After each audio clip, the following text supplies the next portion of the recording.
Hey guys, welcome back. We're doing the same thing we did for Blue Key, but now we're doing it for Glenbrooks. This is the Glenbrooks prelims and semis legislation debrief led by me. Um, if you don't already know me, my name's Sebastian Asady. I'm the debate director for equality and forensics. And yeah, I hope y'all are doing well. If you're watching this live, welcome. If you're watching the recording, hopefully this has some benefit to you as well. So all right, we're going to just jump in immediately here. I don't want to waste any more time with our first piece of legislation, which is a bill to promote renewable practices in deep seabed mining for critical mineral security. Um, Really, from like a first scan of this bill, all this seems to be is just another deep sea mining piece of legislation. Very similar to other bills from years past. I don't know if you guys have attended like Harvard, but there was something similar like this there as well. Um, Really all this is doing is trying to expand more investment into deep seabed mining, but only if it uses more renewable forms of energy. Because if you didn't already know, deep sea mining is a very like energy intensive process, and so it can cause a lot of damage to the local ecosystem when you're trying to take the little like nodules, which have the minerals that you need. And another problem that deep sea mining does have, which this bill I don't really think tries to combat, is the fact that it kicks up a lot of the sediment on the ocean floor, which can release a lot of like carbon dioxide back into the atmosphere. So it has these huge, huge atmospheric implications um, that just aren't good for the climate crisis in any way. So I guess the renewable energy clause here is just trying to like combat that or offset that a little bit by using different types of energy. Like now, for example, like coal power or oil power. I know that like some deep sea mining ships are powered by oil or marine oil. So, you know, you no longer can use that for deep sea mining operations, and you have to be powered by some sort of renewable energy. I do think that this means that offshore, like deep sea mining now has to be conducted by um like rigs, right? Not like ships. If you don't know what I mean, for example, like a like an oil rig, that kind of facility where it's just a floating platform that it has one intention, and that's just to mine. The only reason I say that is because we don't have any ships that are powered by wind, solar, tidal, or hydrogen fuel cells that are capable of doing anything like this. So, rather than using deep sea mining like vessels, companies would have to switch to like actual platforms under this bill, which I think also has its own benefits and drawbacks, but that's something that I'm not too well versed in. I'm not a marine engineer, so yeah, I think personally stock AF here is just the same with any deep sea mining bill. It gives us the critical minerals that we need to like stay competitive on the global stage. For example, very recently there was a minor feud between the United States and China because China wanted to restrict its exports of rare earth minerals. And so President Trump responded with a 100% tariff additional to China's current tariffs, which threw the economy for a loop again. Um, but that was sorted out through diplomacy and negotiations. So do look into that though, because China does produce most of the rare earth minerals in the world, and so they kind of have like a monopoly on it. And if they do decide to just cut off their exports for it, that's going to have some really, really big problems for like the technology sector of our economy. So yeah, and then stock neg is just all the environmental impacts that I outlined before, that being the carbon dioxide emissions, the issues in terms of like local wildlife, et cetera, et cetera. Um, I do think that the debate is going to ultimately come down to weighing. It's just going to be like, do we risk the local ecosystem to get the resources we need to like keep our technology sector competitive? And I think that's just, you can go either way with that. This bill is kind of just like a toss up. There is no clear winner. It is just dependent on who's in the round, who goes what side, and who has the better weighing. So, yeah, do you guys have any questions before we move on?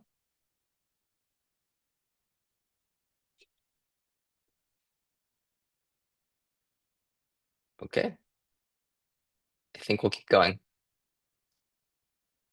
So, next bill, the Liberty Wallet Act. And you guys can just put your questions in the chat whenever, and I'll respond to them. So don't worry. All right, section one, a national wallet will be created in the United States with access to every US citizen. Um, this is, at least from my interpretation, kind of like establishing a national bank again, which we kind of had many, many years ago in like the 1800s and whatnot. Um, but modernized, right? So you're gonna have something backed by the government that's going to work similar to Apple Pay, Venmo, etc.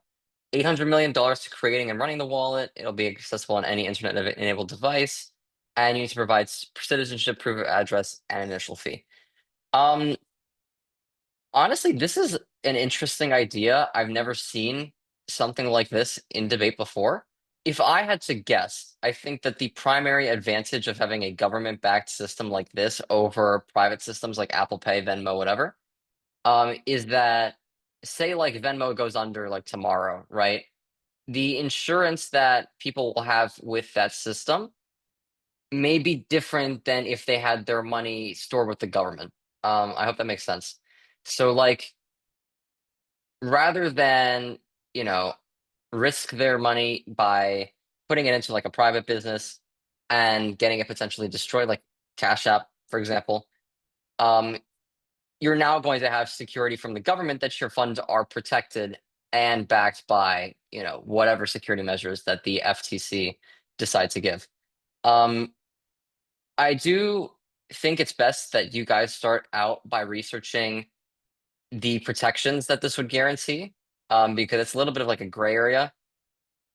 Like you have to figure out, do Apple Pay and Venmo count as banks? Do they have the same protection as banks under the government, right? Do they have that like $250,000 coverage thing that the FTC gives to banks? Like what are they eligible, what are they not eligible for, and how would the government run the system? So, you know, I think AF is just expanding the accessibility of banking measures and being able to like transfer funds or whatever, making it easier for people to connect because they don't have to use like a third party app. And this is, available to literally anyone as outlined in the bill. And in terms of neg, I think that this would create competition in the industry. Now, is that necessarily a bad thing? You could frame it as a bad thing, but it might just be a good thing. Um, you could run definitely like some sort of fraud argument because, maybe our cybersecurity isn't as good as these private companies, or like, you know, something along those lines. Um, do be mindful that this bill only applies to US citizens, but, you know, with the whole thing that's going on between US citizens and like immigrants and stuff, I personally stay a little bit away from that. Um, because I think that some people will definitely try to run an argument that like non-citizens will try to benefit from the system. Um, you can probably easily disprove that by just saying like we have protections in place against that, like proof of citizenship, proof of address, etc. But then again, on the neg, you can definitely argue like, look, now we've got like one bank system, like one wallet, where like everyone and their mother is involved. It's accessible to everyone. We've got all of their proof of citizenship, proof of address details, and their financial details. It's like an information gold mine for potential like hackers or frauds. So yeah, I'd probably just be careful of that on the neg. Now, before we keep going, Sunny asked a question on the last bill. Okay, we'll just hop back real quick. Do you think the seabed debate will be mostly focused on environment consequences or US gaining hegemony over these metals before other countries? Um, like as if we're gaining the upper hand? I do think that it really is dependent on simply whoever's in your round. You can make a good argument for either because, in all fairness, like the climate crisis is definitely a pressing issue and it does definitely matter. But you might have to like weigh that against being competitive in another country because, like the China example that I provided, right? It is definitely, you know, a little bit iffy there because you could definitely say like China has like all of the rare earth minerals that we need, and so we're fully dependent on them. And because we're like adversaries, that's putting us in a really, really bad strategic position, right? But the neg can't really refute that. So I think that if anything, the debate is going to branch out two different ways. You're going to have like some people on the AF trying to argue that this is good for like our foreign policy and for our domestic economy. And some people on the neg will argue that it's bad because of environmental impacts. You can't really like refute the other effectively. So there, I think the debate's just going to kind of branch out there, and it's going to come down to weighing, right? Do we sacrifice the local ecosystem to make our economy stronger and more self-dependent, right? Um, that's something that you kind of have to prove with quantitative evidence. So like, doing this would add X number of jobs or whatever, or like would prevent us from losing like X billions of dollars a year. Um, and then try to mitigate the environmental impacts. So that's what the AF would do. And the neg would do the opposite. The neg would mitigate the benefits of this and like exaggerate the environmental impacts of this. So yeah, I think the answer is honestly both. The debate was just going to go both ways. So, a bill to repeal the Jones Act. This is interesting. I don't know what's with the naval theme at Glenbrooks, but I guess they like naval bills. Um, so the Jones Act or Merchant Marine Act of 1920 is basically just a piece of legislation that says for any ship that's transporting goods between two domestic ports, they need to be U.S. built, U.S. flagged, I think, and some other stipulations. But basically, everything on the ship needs to be primarily American. And that has its own benefits and drawbacks. For most operations, which could be like, for example, Port of Miami to New York, right? Like on the eastern seaboard. Those are not as affected, I guess, because those can operate pretty easily regardless of who's running the operation. But for example, a route like Los Angeles to Hawaii, because Hawaii, or like Honolulu, because Hawaii is super dependent on imports and things like that because of its isolation, right? That's also under this bill, and that kind of has a different situation. So people who like the Jones Act, which would be the neg of this bill, usually say that, it helps the American economy, it provides American jobs, it provides job security because, it's forcing these people that work on these ships to be Americans. And the AF of this bill, who don't like the Jones Act, remember it's like a double negative. They argue that the Jones Act kind of like limits economic growth because, say in a time of like strikes of American workers on ships, that kind of just puts the shipping company in a little bit of like a gridlock that they can't get out of until they fix their situation with their workers. So, in situations where it's like that LA to Honolulu example, right? If there's a ship taking goods from LA to Honolulu, then Hawaii is really dependent on those goods. And if those ships stop running because of some sort of, strike or issue with workers, and the company can't find enough American workers to supply the ship, then that's going to be a problem for the Hawaiians, right? So yeah, I think AF here, which is against the Jones Act, argues that removing it allows us to have more consistent operations. It prevents, ships from having the pitfalls of like having American crews, such as unions and all, because they may slow down operations. They might argue that the Jones Act actually increases the cost of goods because staffing ships with like an American ship with American workers is just notoriously more expensive than like any other country. And so the neg would just argue the opposite, of course. They'd say that the Jones Act is good because it provides job security. It allows Americans to have like, the jobs that they need. It keeps the American shipbuilding industry alive, you know, all these different things. So really, it's just an economic debate at its core. But you can definitely transition it into like any other kind of debate if you use the example that I provided of like, you know, Hawaii, because I do think that unironically they are one of the most affected by this bill because of how dependent they are on imports. So, you know, it's just going to come down to weighing as well. It's just going to be like, do we get enough economic benefits under the Jones Act to outweigh the net harms that it brings around? Like, does the fact that Americans have good jobs and does the American shipbuilding industry staying alive beat out the fact that, sometimes we'll have a lot of like major hiccups in the shipping industry and that people will not get the goods that they need, or that it might even be too expensive, right? Like, do jobs matter that much? That's something that the app has to prove. And or sorry, the neg has to prove. And the AF has to argue that, like, no, it doesn't, right? The jobs are not worth it because they can get jobs on these shipping companies regardless. And we can ensure that more consistent operations keep going so that we don't have the issues that I mentioned earlier. Um, so I hope that made sense in a coherent way. This one's interesting. A bill to prohibit the use of private military contractors. So if you don't already know what a PMC is, they're basically like it's in the name. They're like a private military. They don't get them mixed up with like the military industrial complex, like Lockheed and all, because they're not PMCs. Like PMCs are quite literally just militaries for hire in a way. It's actually iffy because I don't think companies like Lockheed or Boeing, which do like defensive stuff, like for example, they both produce fighter jets, they both produce defensive systems, etc. I don't know if they fall under the categories of this bill because line 9 says that like these services include but are not limited to infrastructure related projects, which could, include like the construction of defensive systems. But yeah, do note that like lines 10 and 11 are just like if someone is buying the stuff for us and giving it to us, they don't count under this bill.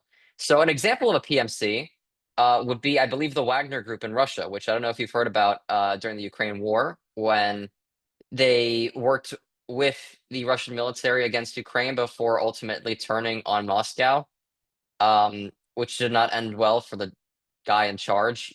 He got killed in a plane crash just a few days later. So yeah, look into that. That's a good example of a PMC, and that'll give you some more like background into what the situation's like. So really all this is doing is just saying that like we can't work with those kinds of people. We can't work with people that profit off of war. I do think that, you know, it could come down to an ethics debate even. It's entirely possible that like people will come to argue that's like, is it ethical for us to work with people that literally profit off of killing, right? Like, I don't think it is, sure, right?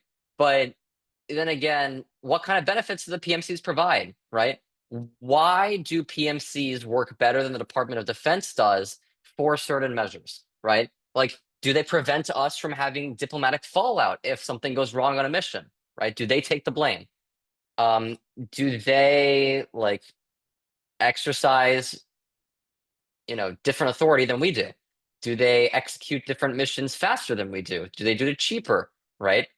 So all those different kinds of questions are definitely good research questions to guide you. Um, and I would definitely say the app would argue unethical usage, right? It's not worth it. The Department of Defense is capable on its own, and there's no reason to be using private military contractors. And the neg would argue what I just told you, which is like, again, maybe they do things better than we do. Maybe in really, really high stakes situations, we've worked with them to execute tough, you know, operations. And in case something goes wrong, they take the fall for it, right? So all those kinds of things are definitely questions you should research. I do think that this bill is going to be very interesting. Honestly, I can't tell you which direction that this is going to go in because this could be a complete toss-up for the ass. I feel like the neg is more defined. Um, but to say that PMCs are bad, kind of, I believe, it stems from like an ethics standpoint. But I don't know how well that's going to hold on in the Congress round. Maybe I'm completely missing something here, but that's what my take is. So now we'll hop over to the chat because Sunny had a question. Do you think on the neg I could argue regulation but not repealing? Like there are arguably PMCs that we need to have and a blanket ban would harm us. But then again, we've tried to regulate PMCs historically, but they're very unregulatable. So here's the thing. Um, you're right. PMCs are very unregulatable because of the nature of the business that they're in. Like, how do you regulate a hitman for the government? That's kind of like how this works, right? It's not really like any other way. They kind of just have to do their own thing, and you're allowing them to do their own thing. Um, you could definitely argue that you might have to like reform and regulate PMCs and restrict what they can do. So you can say like, maybe the AF is coming up here and telling us that we shouldn't profit off of like killings, right? So what about this? what if we restrict the government to only work with PMCs that provide like intelligence services or support services, but they don't actually do any like direct defensive or offensive measures, right? They just kind of help the back end, but not the front end. You can definitely run that. I think that's an interesting point. But to kind of regulate a PMC is a little bit difficult. And I do think that there's probably been examples in the past where we've tried, but it hasn't worked. So do research that out. But yeah, I think that there's definitely something where your head's at. So good job. A bill to expand the membership of the USMCA to countries in Central America, South America, and the Caribbean. I believe that this was submitted to another tournament. I think it was Blue Key. Um, but this is a very, very basic debate. In all essence, the USMCA is just a free trade agreement between the United States, Mexico, Canada, allows us to trade goods, and we all benefit from it, right? It's like it's similar to how the EU functions, but a little bit different. Not so much that we have like a shared currency, but because we can just like trade with each other a lot easier. There's a lot less restrictions. Of course, that's kind of gone a little bit sideways with the whole tariff situation, but it still exists, and it still works pretty well. So all this is doing is expanding it to other countries in the Americas. I personally think that, of course, obviously this is an economic debate. AF here goes up and just be like, look at how our societies have changed with USMCA. Look at how Mexico's changed. Look at how Canada's changed. Look at how the United States has changed. Look at how we all benefited from this, and how the countries that this bill wants to add to the USMCA can also benefit from those exact same changes in circumstances. So, for example, if I be like, USMCA brought so much economic prosperity to Mexico that it brought down homelessness by 10%, right? I don't know if that's true. But if it is, then I could be like, for countries like Colombia, Venezuela, or whatever, they are also suffering from situations like this. When we allow them to trade with us freely, we're now able to, grow their economy significantly faster because free trade agreements spur economic growth.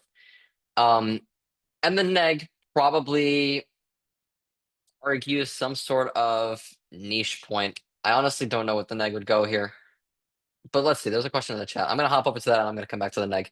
Regarding USMCA, since the ever formal review of the USMCA will be happening in 2026, and the report on how well the USMCA has done for each country will be coming out in 2026, do you think it's viable if I argue on the neg that we should wait until the report comes out before we add a bunch of different countries? I believe Vince Nguyen ran something similar in Senate finals for Section 702. Um, oh, you're really racking my brain here from that round. I do think he did run something similar like that for 702, saying that like we didn't know its effectiveness yet and we couldn't really figure out how to run it. Or he said something like we knew it's effective, but there's another report coming out by the FBI or something. Either way, you could argue that, but there's not a net harm, which is the problem that I have with that point. So if you're on the neg, you always have to prove a net harm. You have to say that the AF world is worse than the status quo. So adding the countries to the UMCA will be a net negative compared to what we have right now, right? So like gatekeeping the USMCA is good, is what you're trying to argue, and that expanding it is bad. You're kind of arguing like the gray zone, which is we don't necessarily know how good it is. Um, and until we do, we shouldn't do anything, which doesn't prove a net benefit or a net harm. It just kind of states something. So you're not really making an argument. Um, I think it's best that you try to like, if you can frame it as an argument. Um, but then again, there are definitely like lots of reports on how the USMCA has benefited the three countries thus far. And I feel like the AF would just, you know, crunch that by being like the example I gave you, right? If we reduce homelessness by X% in, say, Mexico, that can definitely help certain situations in other countries. Because, like in Ecuador or El Salvador, right? Um, we can spur economic growth there by allowing them to trade freely with the United States, such that, people get lifted out of poverty, food insecurity goes down, all sorts of humanitarian benefits. I think that's the strongest pathway for the app. The neg, I don't think has a way to refute that unless they find some really good evidence that says like the USMCA has been bad. Um, or that the USMCA's benefits relies on a condition that the other countries we're adding to the USMCA don't already meet. So like maybe there's some sort of statistic that's like the USMCA was great to the three countries involved because they were all fairly developed economies by the time they had like they started working under this peace agreement or not peace agreement, this agreement.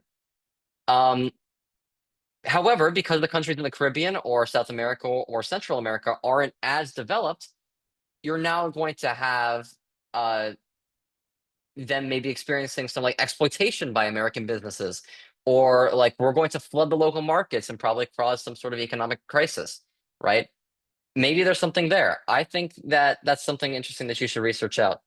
Um, Amrutha asks, could a con be that it increases dependence on the US market? Yeah, absolutely. That's kind of what I was just going into. So, um, like if we flood the market with American goods, how would that affect local businesses in the economy? How would that like collapse the local economy, right? Would it increase like mass dependence on US goods? And how would that play out? Um, on the flip side, maybe we're not flooding the market there, but we're flooding the market here with goods like produced there because we're exploiting the local people. So if you guys ever heard of the Banana Republic, which is like in Guatemala, it's like a nickname because companies like Dole went in there and started planting a bajillion bananas and started exporting them to the United States and other countries because labor there was so much cheaper. So, that's an example of like economic exploitation, which takes away from the local economy in a way and uses it for financial gain. So that's also something you can argue on the neg. And the impact of that would be like we never actually reach the humanitarian benefits that the AF claims we do because the local economies are going to suffer so much, right? So if I had to run a neg speech, that's what I would run. But I do think the AF is a simpler point with judge like personally, I think simplicity is key in terms of running any arguments. Unless you can really, really like well outline the structure of the speech that you're going to go into. But for the sake of judges, it might be safer to run the AF. But again, if you find good evidence on the neg, I'm all for it. So Amrutha asks, would it be impactful to talk about decreasing Chinese influence? Yeah, you could probably argue that. Like, for example, the Belt and Road Initiative, they are taking a pretty good foothold in South America and Central America. Um, so you could definitely argue that like us building our economic relations with these countries under this bill would help combat any, negative effects that we experience with China. So yeah, I think that there's definitely something there. Just be sure to flush it out more and like understand what this actually means for local economies and how that's better than the Belt and Road Initiative. And be careful about that exploitation thing I was talking about. Because if you're going to argue that BRI is exploitative, and then someone else on the neg of this bill is like, well, the USMCA is exploitative, you have to kind of figure out how to weigh there and be like, the USMCA is not as bad as the BRI, and so will definitely help local economies more than hurt them, right? But yeah, definitely an argument to be made there. Any other questions?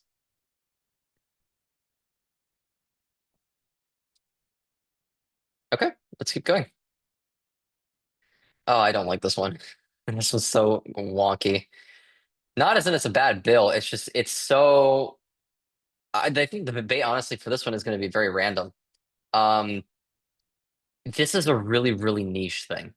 So I don't think any. I don't know if you guys already researched this, but the Cuban medical parole program was basically something we instituted in, I believe, the '70s, late '70s, to allow doctors who are working in Cuba who didn't want to like work in Cuba to come to the United States under parole and get citizenship here and whatnot. This was discontinued in I believe 2017 though, under the Trump administration in attempt to like normalize relations with Cuba. But yeah, this is basically just reopening that. So do I think this is going to get debated? I don't know. I just feel like that this is going to be such a very narrow debate, which is what I'm worried about. I just feel like the AF here obviously argues something along the lines of like the CMPP allowed more medical professionals to like seek refuge in the United States, et cetera, et cetera. However, I personally think that the neg is better here. And the only reason why I say that is because Cuba recently has been going under like a lot of crisis.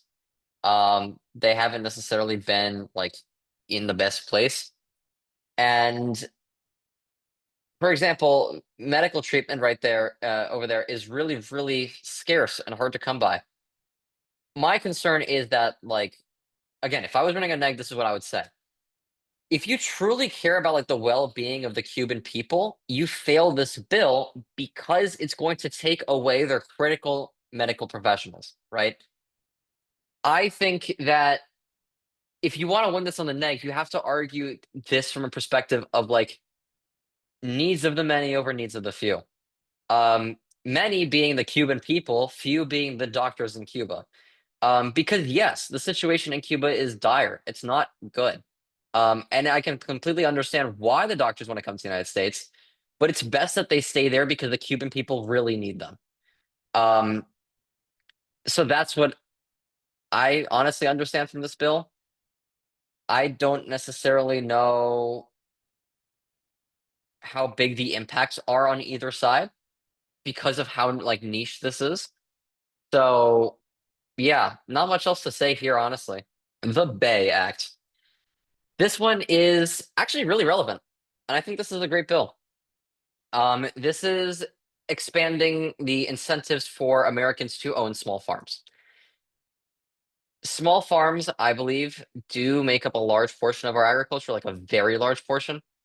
But because of the whole tariff situation, they've been suffering pretty badly. So I do remember that there was some sort of article that I saw that said American farmers are not having their crops like soybeans being purchased as much by countries like China, which means that they've had significant financial hardship.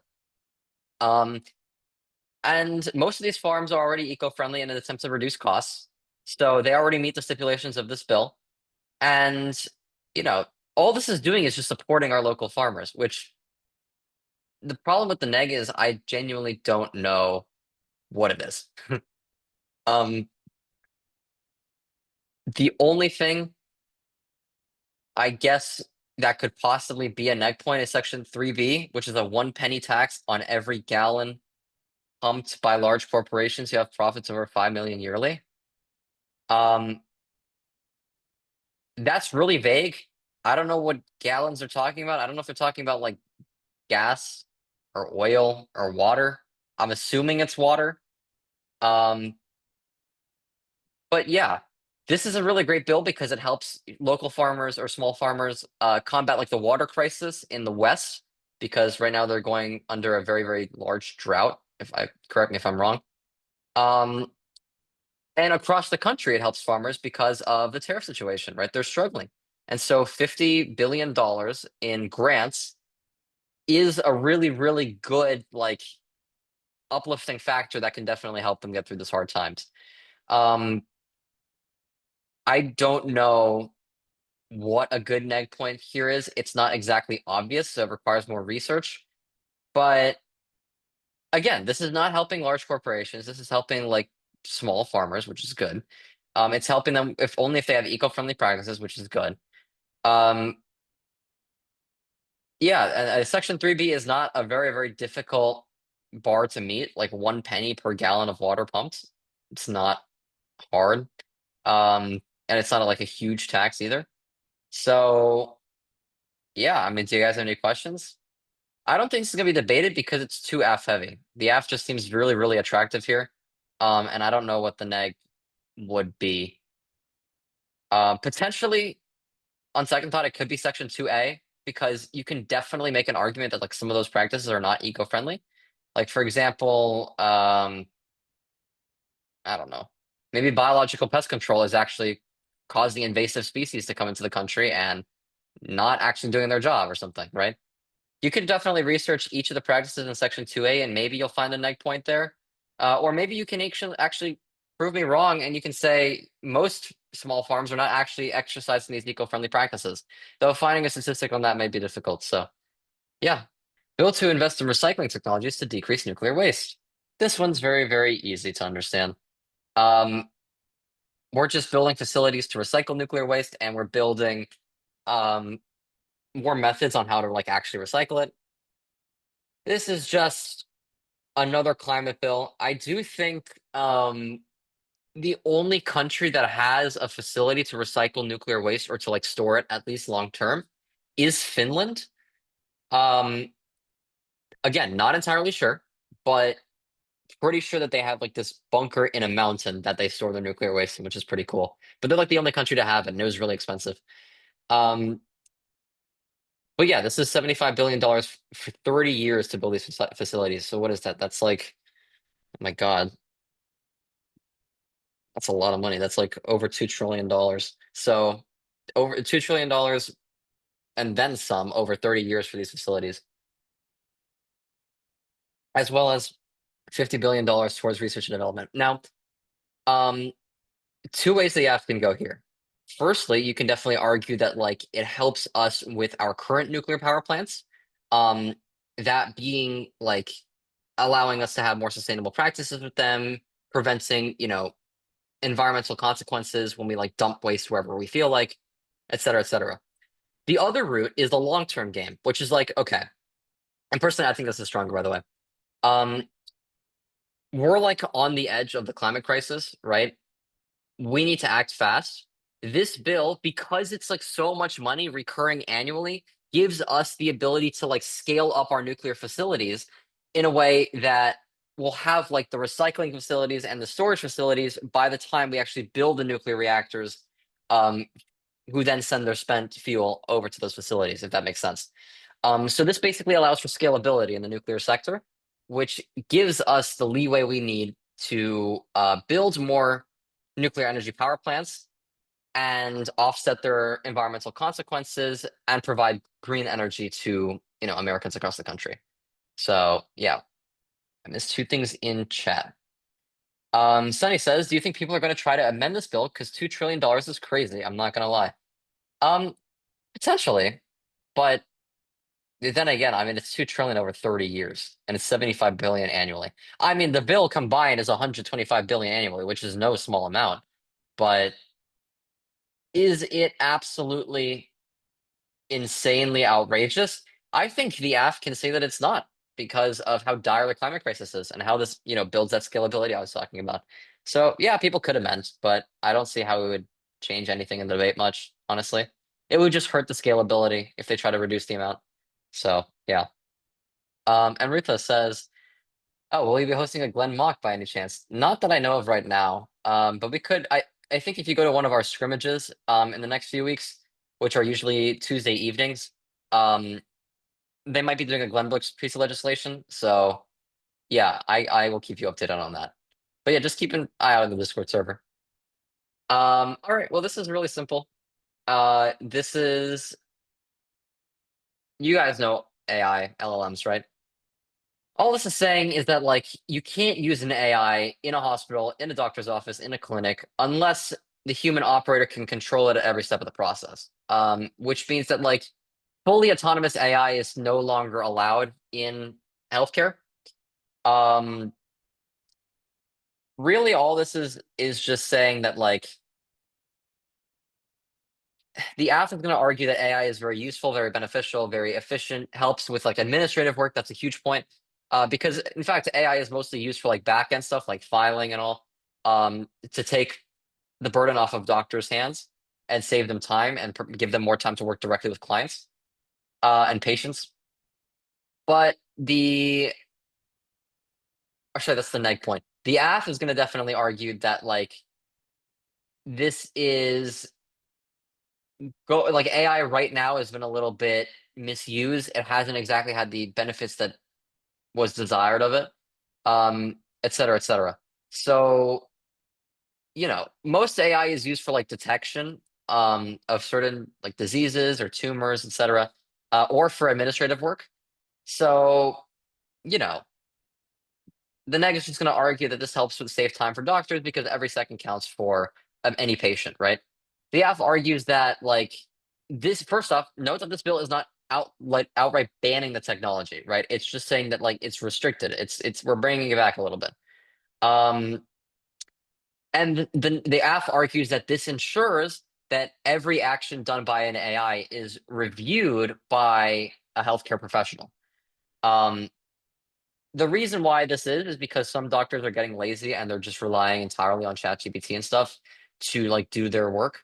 So, for example, if a doctor takes an X-ray of a patient and then asks the like chatbot or whatever to review the scan and try to like detect any tumors or whatever, the doctor might just take the immediate opinion of the AI and just move on with their life without double checking. And that poses some problems. There have been examples in the past where people have actually been misdiagnosed because of that, because the doctor hasn't properly reviewed the AI. So the AF argues that this is just like another safety measure. And while this does increase the amount of time that like a doctor has to spend on any given case and can't spend that time directly working with the patient, it is worth it to prevent, the extra margin of error that may happen under the status quo. So yeah. Do you guys have any questions or do you want to keep moving? Oh, that's all the prelims. All right. I have a question. Yeah. I was just wondering, like, how psychological AI and like the sort of mental health visits that utilize AI, how that factors into this. Because like I feel like there's a lot of arguments that are going to talk about how like my own center's own psychology, um, which could like be good for the neg. Do you know what I mean? Yeah. I don't know what you mean by my own center is my own psychology, but I will say that yeah, AI is definitely being used for like mental health purposes, and for like remote visits. So I do think that the only way that this affects that is that like there has to be a human on the other side of the screen, which kind of mitigates the entire purpose of using an AI for mental health visits. But then again, I think the AF can 100% argue that like having a physical person to talk to is a lot better for an AI, especially when you're dealing with mental health crises. So, like if my therapist was ChatGPT, I would probably be in a worse place than if I had like an actual human to talk to.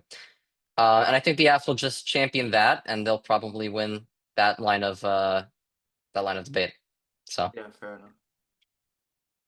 all right, let's keep going. I guess y'all want to do semis. So from what I saw when I first scanned over these are all like climate bills one way or another. So we're gonna go through these kind of quick. All right, a bill to foster sustainable Arctic development. This one is really interesting. This wants to go to the Arctic to just do the same thing that deep sea mining does, but with the Arctic. Um, and it wants to do so in a clean manner, right? Because it's like starting at 2 million metric tons per commercial entity, et cetera, et cetera. Um, this is a little bit unclear because most countries have come to the agreement that like we aren't supposed to mine in the Arctic or the Antarctic, um, for oil, for minerals, for other things. But then again, that might be changing. I don't think it's not like a super strict rule, but it is a rule that most countries agree to. So honestly, this is very similar to the deep sea mining bill. This is just saying like, is the harms of the local ecosystem, which is for sure going to happen under this bill, um, like worth it to get the rare earth minerals and resources that the bill will provide, right? Like, what's the trade-off, and is the trade-off worth it?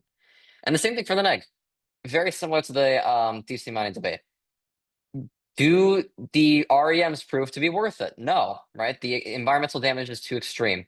And there's potentially other better sources of these materials. Or you could definitely argue that like, why are we trying to emit more? Like now, this is perhaps like a really, really bad decision in terms of time frame. So yeah, I would say that it shares a very, very similar basis to the deep sea mining bill. Do you guys have any questions? A bill to create an Asian climate treaty. This shall establish a task force to combat Southeast and East climate change and respond to extreme weather events. Interesting. So this is a humanitarian bill in a way. It's also, I guess, like a diplomatic bill. because we're trying to influence other people, such as like for example the Philippines, to become more dependent on renewable energy, and in exchange we'll help them, respond to different climate threats. Um, I personally think that this is a good idea because it's like a win-win situation. We convince these countries, like the Philippines, to transition to more green technologies while being able to protect their people as like a reward, right? So $100 million grant for the purpose of responding to extreme weather events and working with UNICEF to provide emergency relief aid. Um, Now, I will say this. It's a little bit weird to me that they want to build things like nuclear power plants in the direct path of like the annual monsoon. I personally don't think it's the brightest idea, but I mean, to each their own. Either way, though, that's a kind of more in-depth, like, analysis of like, why are we building nuclear power plants directly where the monsoon's going to hit? Like, that seems a little bit of a odd reason. Um, but yeah, this is very surface level in my opinion. The F, I think, wins though because of like the humanitarian aspect of like, we can save lives in two ways. One, we are able to help these countries transition to green technologies, which reduces their carbon emissions and saves lives around the world. Two, we help them respond to extreme weather events that they're already facing, and we save lives within that country as well. Um, I think that's what the sponsor is going to say. So, I mean, if you want to write a sponsor, go ahead. That's probably what your framework should be for your solvency. But yeah, I mean, the neg here is probably just going to argue. I don't even know. This just seems like a good idea. I do think though, like you should definitely run the app. Not because the neg isn't good. Maybe there is a good argument that I'm missing, but I just don't see something like immediately obvious that could probably combat what I just mentioned about saving lives. Um, Now, it is entirely possible that what I said about nuclear power plants is true. Like, okay, we're building wind, solar, hydroelectric, and nuclear energy in the direct path of like several dangerous, destructive weather phenomena, right? That we know are happening. Maybe the neg argues that like we're providing the most fragile forms of energy to these countries that just keep getting like slammed and slammed again by things like monsoons, right? So they're going to keep building just to get destroyed, and they have to rebuild and destroy it, et cetera, right? Because of these climate events. And so they'll never meet that 20% energy sector goal. Um, that's really, really hypothetical, though, and it's all theoretical. I don't really think that there's a way you can prove that with cards. Maybe you can find past presidents, though. Maybe you can be like, in the past, when they've tried to install solar farms or whatever, or like wind turbines, they just got like destroyed every time we had a monsoon because they're too weak, right? They're not able to handle those forces. So maybe the neg argues that, but personally, I don't really know. I do think that the asterisk is a lot stronger here, though. So yeah.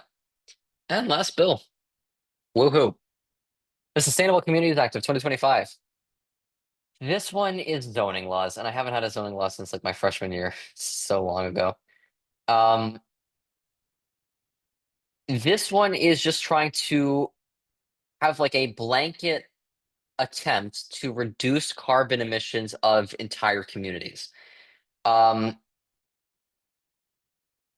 for example, like Section 1A, prohibit the construction of new single-family zones that are not within a half-mile walking distance of high-quality public transit service. And yeah, Section 1A is basically saying like you can't build single-family homes if they're not right next to like a bus stop or a train station or whatever, right? Um, that's important because Section 1A is implying that like it wants people to be able to like walk to the bus from their home so they don't take a car and they don't like, burn gas and cause CO2 emissions, or they can like bike to take the public transportation to their workplace, to a restaurant, wherever, right? Um, and it's judging that baseline at like a half mile. So like someone can bike a half mile from their home to the bus stop or the train station, and make their way to wherever they need to be, right?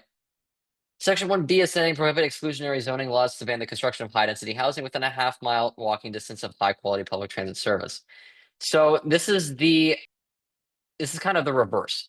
So sections 1A and 1B are working together to basically say that like within a half-mile radius of like a train station or bus stop, right? You can now have both like apartment complexes and single family zones. So like for example, where I live in Florida, most of the single family zones and communities are like towards the west, where we don't really have good public service. So we all drive. But when you go more towards like the coast, um, we have significantly more services. We have bus services, train services, ride share, whatever. And those are where all the apartments is. So all it's saying is that like right now, all laws locally or like state level that prohibit the construction of like apartment complexes or whatever next to like train stations or rail stations are now banned to allow for them to be built with single family zones there, with single family homes.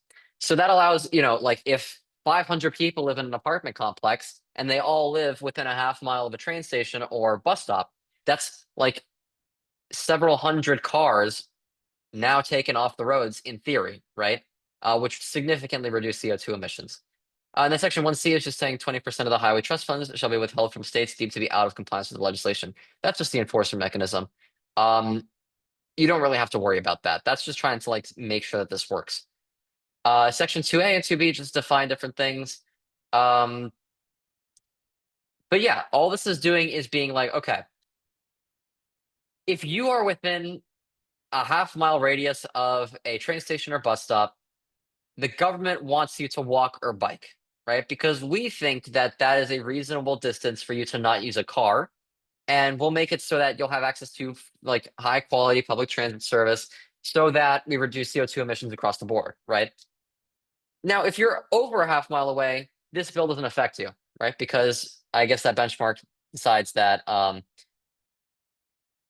you can't have those kinds of high quality transit where you are because you're too far, so you just have to drive, right? Let me reread this stuff. Section 1A, prohibit the construction of new hamlet zones that are not within a half-mile radius. Okay, so I guess it's also saying that like you can't build single family homes outside of that half-mile radius from a um bus stop or train station. So that also probably has some implications, but you know, that's something they should probably research on your own. I do think that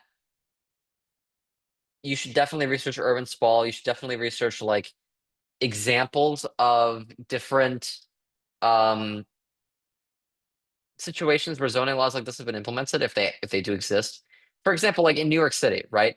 New York City has, I wouldn't call it high quality, but they've got a public transport service, they've got buses, they've got rail, they've got a subway.